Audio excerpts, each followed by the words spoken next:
پرونه یو ځای کې دا خبره وکړه چې الحمدلله ما لا چا ووټ نه دی راکړی. یو کس وویل چې خلک وایي چې د یارانو فوجیانو راوستې د نمایکو ما له فیصل نصیر ووټ راکړي یا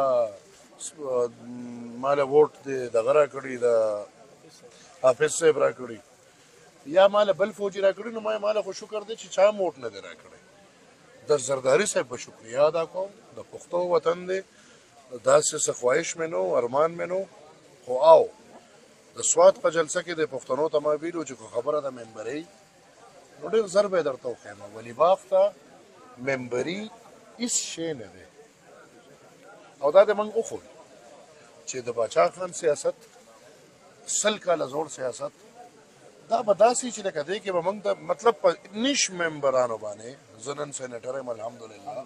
دا ما د خلکو ته دا یو طریقه ښوله چې بی زموږ دپاره د ذات ممبرۍ حصولول اغشتل ډېر اسان کار خو زموږ مقصد دا نه. زموږ مقصد او هدف د دې بالکل الټه دی. زه وایم خلک کیدای شي دغه سینټ هلته لاړ شي ځان ته کاریاني.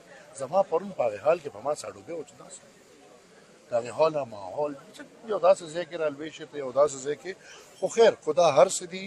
ما خو ووی ان قریب انشاءالله زه چې څنګه روان وم هغسې روان وم. زه الحمدلله هغې پښتنو کې راځم چې زه په دې پوهېږم چې د خپلې مور غم به زه څنګه مانځم.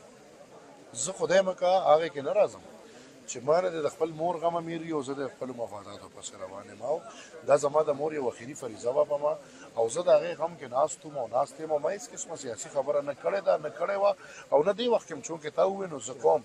ګنې زما داسې هېڅ خواهش نشته چې زه د مور په غم کې څه سیاسي خبره وکړم. خو هغې نه خلک نورې معنی علي خلک د تسل معنی والي. ما دپاره د دغې خلکو خبره هېڅ معنی نه لري. ما لپاره د دغې خلکو خبره هېڅ وزن نه لري.